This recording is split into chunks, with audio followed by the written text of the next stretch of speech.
In this video, I'm going to share with you the insights that I've learned that helped me get my first 1,000 subscribers on YouTube. What were the 4 things that I did in the beginning that did not help me grow my channel whatsoever? And then what were the 5 things that I started to do which actually helped me get traction on my YouTube channel, helped me get my first 1,000 subscribers. Now I'm at 1,300 plus subscribers and I'm on my way to 2,000. So the first thing that I did was start a podcast and then publish those to YouTube. But the main problem with that is that most of those guests were unknown. So if and when YouTube would suggest this video to someone that's on their platform, there was just really no reason for that person to watch the video. Even if the content within that podcast was good, there was just no inherent trust or authority between me and my guest, and so no one would actually click on that video to watch it. And even if they did click the video and start to watch it, they probably didn't watch it very long because they probably thought to themselves, why am I investing my time in watching this video with 2 people that I have no idea who they are? And because a podcast can start slowly, it's definitely not going to be able to attract viewers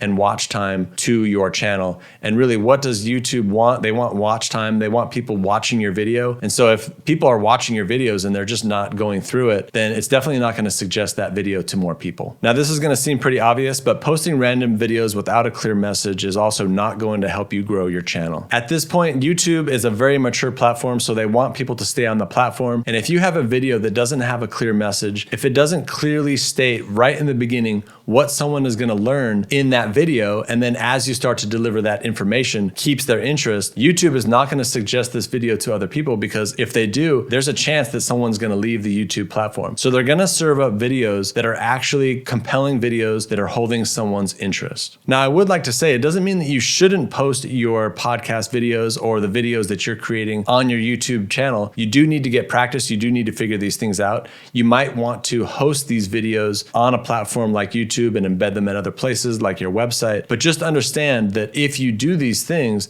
they are not necessarily going to grow your YouTube channel. So it's good to understand clearly why you're doing these different types of videos and what the purpose is for getting them on the channel. So another thing I was doing in the beginning, which really had no effect, was having a live show without an audience. If you don't have any way to bring awareness to your live show, like from social media or an email list, then when you're going live, no one is actually watching the show, and then you won't have anyone to interact with. And that will tell YouTube that this video is not being watched. This is a live show where there's nobody actually watching it. Now, this live show will turn into a video that's in your YouTube catalog, but because it's live, it's probably not going to have that edited feel that most YouTube videos have, which keeps them short and concise and on point. And so therefore, unless you're able to do a live show the same way you could do a recorded video, the performance of that live show as a recorded video later probably isn't going to be very compelling or perform well on YouTube. Now, the last thing that I was doing, which really didn't help much at all, was asking people to like and subscribe to the channel. I think for the most part, we all understand social media. We all understand YouTube.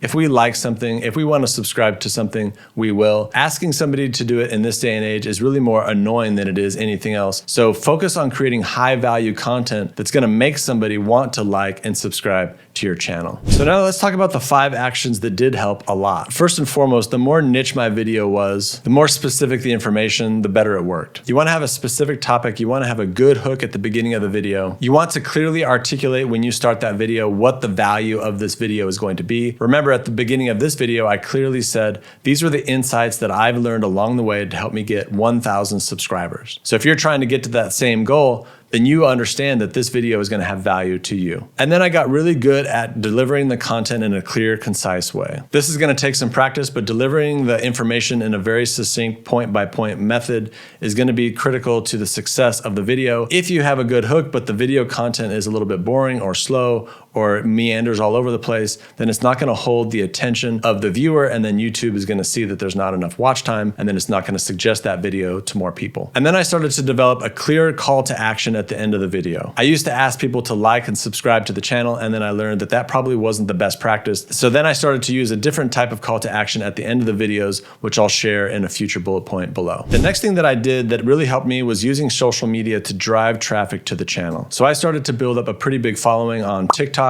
I now have more than 40,000 followers there, and my TikTok channel is connected to my YouTube channel.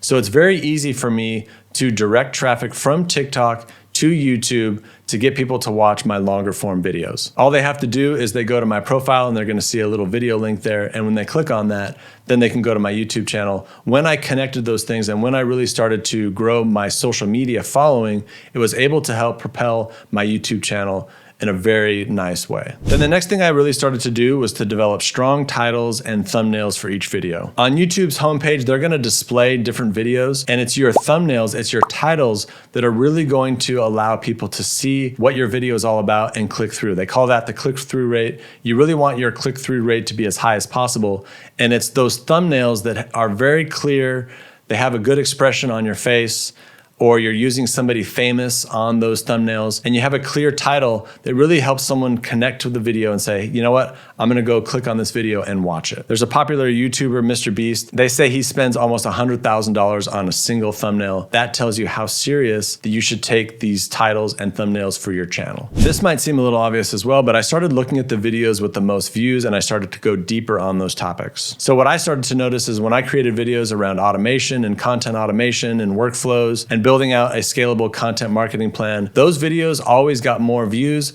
And so I was able to see that insight. It's just being thoughtful and looking at what's performing well and then doing more, going deeper on those topics. And then from that, I was able to produce more videos that got more views, and that helped my channel grow. So I told you I was going to talk a little bit more about CTAs at the end of the video. One of the last things that I started to do was I started to use that end card, that final 10 seconds of the video, to point to another video that the viewer should watch. So instead of saying, hey, like and subscribe to my channel, I would say, hey, if you liked this video, then you wanna make sure to check out the next video because I go in depth on this topic and that relates to this video in this way. And that way you have people watching your video and then moving on to the next video. And beyond watch time, having somebody just watch one after another of your videos is gonna be a huge sign to YouTube that they should start to push your videos out to more people because they're good videos. So there you go. Those are the insights that I have learned along the way to get my first 1,000 subscribers. The 4 things I was doing that had little impact, the 5 things that I started to do, which really started to help me scale out my channel. So if you found this video valuable, make sure to check out the next video here. I go in depth on how to make content that makes people say, wow, I'm glad I saw that,